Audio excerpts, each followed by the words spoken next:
Welcome to our channel. చూస్తున్నారు కదా, కడుపుబ్బా నవ్వుకొని చివరిలో నీతిని గ్రహించండి. ఇప్పుడు వీళ్ళున్నారు, వీళ్ళందరూ పాపం ఒకటే ఫ్యామిలీ. చూస్తున్నారు కదా, వీళ్ళందరూ ఒకటే కుటుంబానికి చెందినటువంటి వాళ్ళు.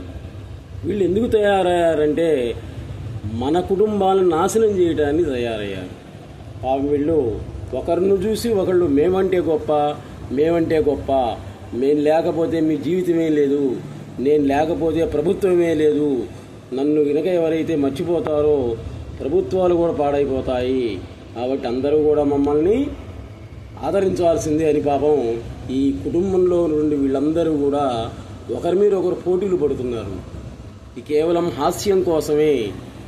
మన ఛానల్లో కొంతమంది అప్పుడప్పుడు హాస్య సంబంధించినవి కూడా పెట్టమన్నారు. ప్రధాన ఉద్దేశం హాస్యం కోసమే. వీళ్ళకి ఇంకా ఇంకొక తాతయ్య ఉన్నాడు, వాడెవడో తెలుసా, పేకాట. వాడు దొరకలే, వాడు దొరికితే వాడిని కూడా చూపించేవాళ్ళం మీకు. కాబట్టి వీళ్ళు ఏ విధంగా మేం గొప్ప అంటే మేం గొప్ప అనుకుంటున్నారో ఒకసారి చూడండి. ఇదిగో బాబాయ్, మందు బాబాయ్, ఆ తర్వాత సిగరెట్, తర్వాత బీడి, తర్వాత చోట అగ్గిపెట్టా. వీళ్ళందరూ పాపం ఒకే ఫ్యామిలీ చెందినటువంటి వాళ్ళు అయినా కానీ మేం గొప్ప అంటే మేం గొప్ప అని అనుకుంటున్నారనమాట. ఏ విధంగా ఉందో వీళ్ళ పరిస్థితి ఒకసారి చూడండి. వీళ్ళందరిది ఒకే కుటుంబం. మన కుటుంబాన్ని నాశనం చేయడానికే వీళ్ళు తయారయ్యారు. వీళ్ళందరికీ తాతగారు పేకాటే, బాబాయి కోడి పందాలు, గుర్ర పందాలు. బీడీ బాధ చూడండి పాపం. ఈ బీడీ కట్ట బాధపడుతూ ఉంది. ఎలా బాధపడుతుందో చూడు. మాలో మత్తు పదార్థాలు లేవు, తురికి ఆకుతోటే మమ్మల్ని తయారు చేస్తారు. ఆకు పొగ పీల్చడం అనారోగ్యం కాదు, మేము ఆకుతోటే తయారు చేస్తారు. సన్నగా పొడుగ్గా ఉండేటువంటి నేను మానసిక ఆరోగ్యాన్ని ఇస్తాను. నా రేటు కూడా చాలా తక్కువ. ఇలాగే సిగరెట్ కంటే కూడా బీడీలే రేటు తక్కువ కదా, అయినా కానీ నన్ను కొంతమంది ఆదరిస్తున్నారని బాధపడుతుంది పాపం. అయినా నన్ను ఎక్కువ మంది ఆదరించటం లేదు, నేను చేసిన పాపం ఏంటి అని పాపం బీడీ బాబాయ్ బాధపడుతూ ఉంది. ఇంక పోతే ఇదిగో ఈయనున్నాడు, చుట్టగారు, నల్లగా పొడుగ్గా ఉన్నాడు చూడండి చుట్ట. ఈ చుట్ట సౌఖ్యం. ఈయనేమంటున్నాడో చూడండి. పొగ ఆకు పగ ఆకు అని అంటారు. పొగ తాగనటువంటి వాడు దున్నపోతై పుడతాడు అని చెప్పింది కూడా మీ తెలుగు కవులందరే చెప్పింది. పొగ ఆకు పగ ఆకు అని నాకు పెద్ద బోర్డు ఒకటి తగిలిచ్చారు. నేను భారతీయ సనాతన ధర్మాన్ని కాపాడుతూ ఉన్నాను. ఒక రకంగా చెప్పాలంటే పూర్వకాలం మీ దేశాన్ని పరిపాలించింది ఎవరు? మహారాజులు. ఆ రాజులు కూడా నన్ను ఆదరించేటువంటి వాళ్ళు, అవధూతలు, స్వామీజీలు, చాలామంది సొంగ, అందులో నేనే ఉండేటువంటి దాన్ని అన్నమాట. కాబట్టి నన్ను రుచి చూడండి పెద్దవాళ్ళు ఎవ్వరూ కూడా అన్నం కూడా తినరు. అన్నం తిన్న తర్వాత కూడా అరగటానికి నన్ను సేవిస్తూ ఉంటారు. కాబట్టి సనాతనమైనటువంటి ధర్మాన్ని నేను కాపాడుకుంటున్నాను. కాబట్టి నన్ను అయితే నా పొగ చండాలమైంది అని అందరూ అనుకుంటున్నారు. పక్కవాడు కూడా అసహించుకుంటున్నాడు. ఇంజక్షన్ అనేటువంటిది మీకు ఎలా ఉంటుంది? అది కష్టంగానే ఉంటుంది, అయినా రోగాన్ని తగ్గిస్తుంది. ట్యాబ్లెట్ అనేటువంటిది చేదుగానే ఉంటుంది, అయినా కానీ అది రోగాన్ని తగ్గిస్తుంది. అలాగే నా పొగ పక్క వాళ్ళకి అసహ్యంగా ఉన్నప్పటికీ కూడా పంటి రోగాలన్నింటినీ కూడా నేనే నయం చేసేది. అందుకే గ్రామీణులలో ఎక్కువ మంది, చివరికి ఆడవాళ్ళు కూడా, ముసలమ్మలు కూడా నన్ను సేవిస్తూ ఉంటారు. అది ఒకసారి విచారించండి. పల్లెటూర్లలో నేను ఆరోగ్య ప్రదాతని అంటంలో సందేహం లేదంటుంది పాపం ఈ చుట్టం. ఇంకా కంటి నొప్పినే కాకుండా ఉదరకోశ వ్యాధులను కూడా నయం చేస్తా. అయితే నా వాసన పక్కవాళ్ళు భరించలేరు. నన్ను ఒక్కదాన్నే చూడండి, ఏం చెప్తున్నావు, నన్ను ఒక్కదాన్నే మీరు 10 సార్లు ఉపయోగించుకోవచ్చు. ఒకే చుట్ట తాగి చెవిలో పెట్టుకొని తాగి 10 సార్లు తాగొచ్చు. ఖర్చు తక్కువ, ఆరోగ్యం ఎక్కువ. అయినా కానీ మీరు నన్ను ఆదరించడం లేదు. ఖర్చు తక్కువ, ఆరోగ్యమైనా కానీ నల్లగా ఉన్నానని, పొడుగ్గా ఉన్నానని, నన్ను దుర్వాసన అని మీరు నానా విధాలుగా అంటున్నప్పటికీ కూడా నా బ్యాచి నాకుంది. నన్ను ఆదరించేవాళ్ళు నాకున్నాళ్ళు. వాళ్ళకి ఆరోగ్యాన్ని ఇస్తూనే ఉన్నాను. అందరూ దగ్గరకు రానియడం లేదు. అది మీ కర్మే. జ్వరాన్ని పోగొట్టేటువంటి ట్యాబ్లెట్ చేదుగా ఉండదా? ఇంజెక్షను నీకు ఎలా ఉంటుంది? నొప్పిగా ఉండదా? అలాగే దుర్వాసన అయినప్పటికీ కూడా నేను ఆరోగ్యాన్ని ఇస్తుంటాను. నన్ను కూడా ఆదరించండి అంటుంది ఈ చుట్టం అనేటువంటిది. ఇంకా పోతే ఇంకా వీడున్నాడు చూడండి, సిగరెట్ గాడు. ఇంకా వీడి బాధ చూడండి ఏమంటున్నాడు. నేను లేకపోతే ప్రభుత్వాలే లేవు అంటుంది అనమాట. వీళ్ళిద్దరు అన్నదమ్ములు, మందు ఈ సిగరెట్లు, వీళ్ళిద్దరు కూడా మేము లేకపోతే ప్రభుత్వాలే లేవు, ఎలక్షన్లప్పుడు కానీ ప్రజలు మమ్మల్ని ఉపయోగించుకోవాల్సిందే మీరందరూ కూడా అంటుంది. ఇంకా దీని బాధ చూడండి ఎలా ఉంటుందో. సిసిసిసి సిగరెట్టు, దొరలతో ఆగు బల్ సిగరెట్లు అని మీ తెలుగు వాళ్లే డాక్టర్ నారాయణ రెడ్డి గారు, శ్రీశ్రీ గారు, చలం గారు ఇట్లాంటి మహాకవులు ఎంతోమంది నా గొప్పతనాన్ని గురించి పద్యాలు పాటలు రూపంలో రాశారు. సినిమాలలో కూడా నన్ను గురించి చెప్పారు. కానీ NJRS టు హెల్త్ అన్న ఒక బోర్డు ఒకటి తగిలిచ్చారు కూడా నాకు. నిజమే, డాక్టర్ల జోబులు నింపుతాను, మీ జోబులు ఖాళీ చేస్తాను నేను. నా వల్ల కొంతమంది అయినా బాగుపడుతున్నారు కదా డాక్టర్లు. కాబట్టి అందరికంటే కూడా నేనే గొప్పవాడిని అంటుంది పాపం ఈ సిగ్గు లేనటువంటి ఈ సిగరెట్. ఇంక దీనిపైన ఒకటి ఎక్కింది, అగ్గిపెట్టే. నేను లేకపోతే ఎవరు లేరు అంటుంది. అది చిన్న పుల్లనైనా కానీ మొత్తాన్ని నాశనం చేస్తాను, దహింపజేస్తాను అంటుంది అనమాట. కాబట్టి 250 సంవత్సరాల పైగా మా వాళ్ళు, అంటే ఎవరు, ఇంగ్లీష్ వాళ్ళు అనమాట, మిమ్మల్ని పరిపాలించి మీ ధర్మాలను, సంస్కృతాన్ని, తెలుగుని మొత్తాన్ని నాశనం చేసి నా అలవాట్లు, నా ఇంగ్లీష్ భాషని, నా సిగరెట్లు, నా మందు ఇవన్నీ కూడా మీకు అందరికి కూడా నేర్పి మీ దేశాన్ని ఎలా సర్వనాశనం చేశానో చూశారు కదా. కాబట్టి నన్ను ఒక్కసారి అలవాటు చేసుకున్నారంటే మీరు నన్ను మర్చిపోయినా కానీ నేను మిమ్మల్ని వదిలిపెట్టను. మీకు గుండె జబ్బులు, ఊపిరితిత్తుల డబ్బులు వచ్చినా కానీ నేను నిన్ను వదిలిపెట్టను అంటుంది ఈ సిగ్గులేనటువంటి ఈ సిగరెట్. ఇంకా చూడండి, నన్ను సేవిస్తేనే ఉద్యోగాలు ఇస్తాను, మా భాష మాట్లాడుతానే మీకు జీతాలు ఇస్తానని మా బ్రిటిష్ ప్రభువులు చెప్పారు. మా దేశంలో ఇది చెడు అనేటువంటిది కాదు. కానీ అటువంటి రాజుల ప్రభుత్వాన్ని కూలదోసి చివరికి మీకు మా అలవాట్లు, మా వేషభాషలు అన్నీ కూడా నేర్పాం కాబట్టి నేనే గొప్ప అంటుంది ఈ సిగ్గులేనటువంటి సిగరెట్. ఇంకా చూడండి, ఊపిరితిత్తుల వ్యాధులు, గుండె జబ్బులు తెప్పిస్తా మీకు. అయినా కానీ మీరే నన్ను ఆదరిస్తున్నారు. డాక్టర్లకు డబ్బులు, మీకు జబ్బులు అని అంటుంది ఇది. ఇకపోతే డాక్టర్లు, ఇంజనీర్లు, చివరికి ప్రతి ఒక్కరూ కూడా 6వ తరగతి వాడి దగ్గర నుంచి PhD చేసేటువంటి వాళ్ళు ప్రతి ఒక్కరూ కూడా నన్ను సేవించాల్సిందే. మీ యజమాని మిమ్మల్ని ఏమైనా అనగలడు, మీరు ఆయన ఏమైనా అనగలరా? అనలేడు. నన్ను 4 సార్లు బీకి అవతల పడేసారంటే మీకున్న బాధలు మొత్తం కూడా పోతాయి. కాబట్టి మీకు నేను ఆరోగ్యాన్ని ఇస్తున్నానా, ఇవ్వట్లేదా?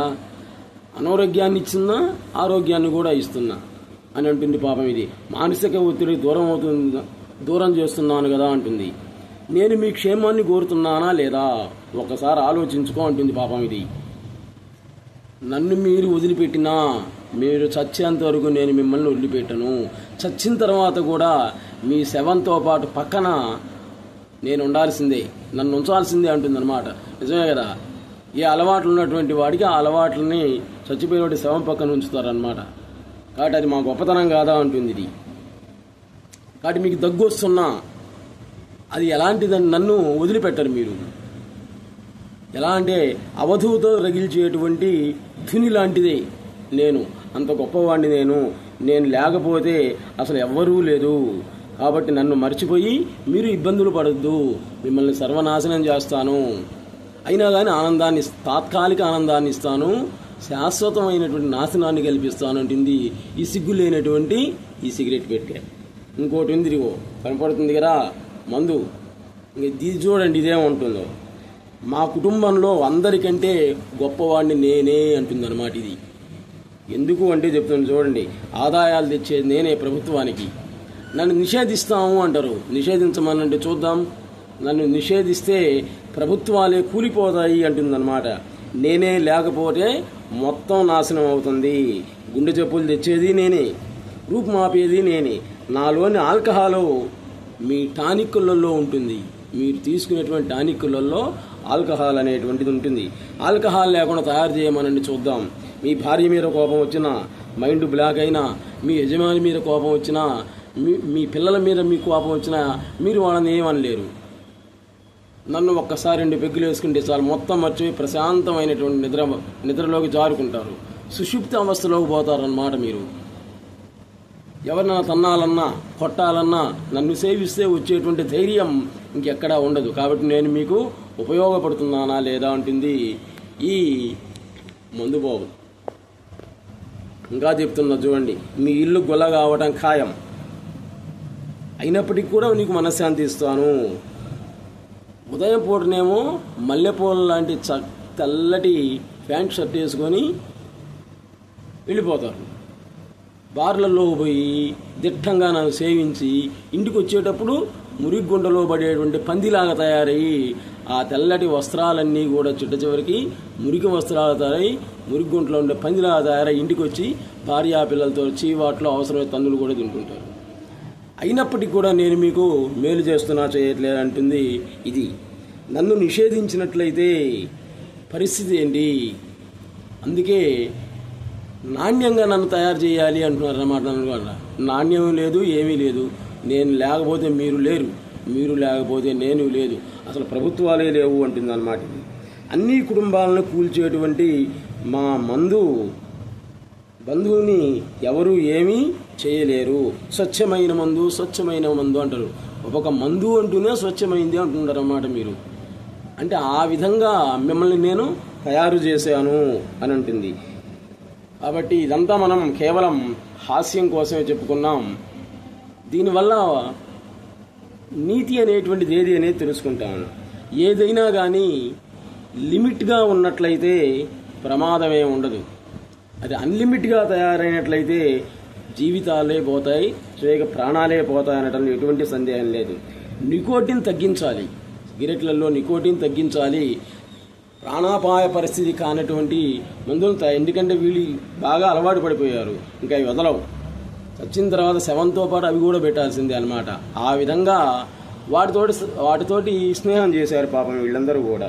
కాబట్టి ఆరోగ్యకరమైనటువంటి మెడిసిన్ అనేటువంటిది తయారు చేయాలి. కాబట్టి దురలవాట్లకి దూరంగా ఉండాలి. అసలు అలవాట్లు అనేటువంటివి కాకూడదు. పొరపాటున అవి అయ్యాయంటే మాత్రం చిట్ట చివరి వరకు కూడా ఆ దురలవాట్లు అనేటువంటివి వదిలిపెట్టవు. కాబట్టి దురలవాట్లకి దూరంగా ఉండు. ఒక్కసారి నీకు అలవారైతే నువ్వు వదలాలనుకున్నా కానీ అవి నిన్ను వదలలేవు. దయచేసి ఇది కేవలం హాస్యం కోసమే మనం ఇది పెట్టాం. దీనివల్ల ఒక తెలుగు కవి చెప్పాడు నీతి సూత్రాలు. అవి ఏమిటివి అనేటువంటి ఒకసారి చూద్దాం. చూడండి. దురలవాట్లకు దూరంగా ఉండు దురలవాట్లకి. ఒక్కసారి ఇవి అలవాట్లయితే జీవితాంతం నిన్ను వదిలిపెట్టవు. మీ భార్యకు మల్లెలు తీసుకురాలేవు, ఎందుకంటే నీకు వచ్చేటువంటిది అంతంత మాత్రమైనటువంటిది, చాలినటువంటి జీతాలతోటి. ఆమెకు పుట్టినరోజు, పెళ్లి రోజు మల్లెపూలు తీసుకురమన్నా కానీ అవి నాకు చాలవు, నా జీతం నా మందుకి నా సీరకులే చాలేదు అంటాం అన్నమాట. అంటే ఆ విధంగా కుటుంబాలని ప్రాణాలను కూడా హరిస్తాయి అని చెప్తున్నాడు అనమాట. మీ భార్యలకు మల్లెలు తీసుకురాలేవు, ఎందుకంటే నీకు వచ్చేటువంటి నీ దురలవాట్లకే సరిపోతుంది. మీ పిల్లలకు డ్రాయర్ తేలేవు. పిల్లలు పొరపాటున మంచి బట్టలు కావాలి, డ్రాయర్లు కావాలన్నా కానీ వాటికి కూడా డబ్బులు లేవు అనేటువంటి పరిస్థితి. అరకొరగల నీ ఆదాయం అంతా దురలవాట్లకే చాలదు మిత్రమా. తీవ్ర మానసిక ఆవేదనతో నీకు నీవే శత్రువు అవుతావు. దురలవాట్లకి అలవాటైనటువంటి వాడికి చిట్ట చిరుగు శత్రువు ఎవరో ఉండరు, వాళ్ళకి వాళ్ళే శత్రువులు అవుతారు. నీ కుటుంబానికే దూరం అవుతావు, అందరిలోనూ ఒంటరి అవుతావు. మొట్టమొదట ఇవి ఆనందంగా అలవాట్లు అవుతాయి, కానీ చిట్ట చివరికి అందరిలో నువ్వు ఒంటరి వాడివై తీవ్ర మానసిక వేదనకు గురై నీకు నీవే అవసరమైతే ప్రాణాపాయ పరిస్థితిని కొని తెచ్చుకోవాల్సి వస్తుంది. మల్లెపూల వంటి బట్టలు వేసుకొని మహాబారులో ప్రవేశిస్తావు. చూడండి ఇక్కడ ఏం చెప్తున్నాడు. మల్లెపూల లాంటి చల్లటి బట్టలు వేసుకుంటావు, ప్యాంట్ షర్ట్ని. కానీ పగలంటా కూడా డ్యూటీ చేసి సాయంత్రం ఇంటికి వచ్చేటప్పుడు ఇంటికి వస్తున్నావా, రావట్లేదు, బార్లలో పోతున్నావు. మురికి గుంటలో పందిలాగా నీవు తయారై రాత్రి ఇంటికి తిరిగి వస్తావు. పోయేటప్పుడేమో మల్లెపూల లాంటి డ్రెస్ వేసుకొని పోతావు, చివరికి ఇచ్చేటప్పుడు మాత్రం మురికి గుంటలు పందిలాగా తయారై చిట్ట చివరికి ఆ తెల్లటి బట్టలన్నీ కూడా మురికితో కూడా వస్తావు. నీ కుటుంబ సభ్యుల సహృదయంతో నీ స్థానం ఏదో తెలుసుకో. తప్పదని నీ మీద ఆధారపడినటువంటి కుటుంబం ఉన్నా కానీ నీ స్థానం వాళ్ళ హృదయంలో ఏ విధంగా ఉందో ఒక్కసారి నువ్వు ఆలోచించుకో. దురలవాట్లదే దుర్యోధనుడు చిట్ట చివరకు ఏమయ్యనురా. పుత్రవాత్సల్యం, దురలవాట్లు, స్త్రీ వ్యామోహం, ఇటువంటి దురలవాట్లలోనే దుర్యోధనుడు యొక్క పరిస్థితి చివరికి ఏమైంది? ఆయన దుర్యోధనుడు కాదు, సుయోధనుడు, యుద్ధవీరులలో గొప్పవాడు. అటువంటి వాడే ఎటువంటి దురలవాట్లలోనై చివరికి నశించాడు. జూదపు వ్యసనపు ధర్మరాజును భార్యాసుదులకు దూరమయ్యగా. ఇంకా పేకాట, వీళ్ళందరికీ కూడా వీళ్ళ ఫ్యామిలీలో పెద్దవాడు ఉన్నాడు, తాతగారు, ఎవరైనా పేకాట, ఇంకా దాని ఇల్లు ఒళ్ళు మొత్తం గుల్ల కావాల్సింది. కాబట్టి చివరికి ఆ జూదానికి వ్యసనం, జూదం అనేటువంటి వ్యసనంగా తయారయ్యాడు ఎవరు? ధర్మరాజు. ఆ జూద వ్యసనంతో దురలవాటితో చివరికి ఏమయ్యాడు? రాజ్యాన్ని పోగొట్టుకున్నాడు, భార్యా పిల్లలను కూడా పోగొట్టుకున్నాడు. జూదపు వ్యసనపు ధర్మరాజును భార్యాసులకు దూరమయ్యగా. కాబట్టి దురలవాట్లకు దూరంగుండు దురలవాట్లకు. ఒక్కసారి అవి అలవాటైతే జీవితాంతం నిన్ను వదిలిపెట్టవు. కానీ నువ్వు వదలాలనుకున్నా కానీ అవి వదలలేవు. చివరికి చనిపోయిన తర్వాత నీ శవంతో పాటు నీ పక్కనే అవి కూడా ఉంటాయి. ఇంతకాలం స్నేహం చేసినందుకు. అడుపుబ్బా కూడా నవ్వుకున్నారు. చివరిలో ఉన్నటువంటి నీతిని గ్రహించి ఒకసారి తరించండి. Please subscribe our channel.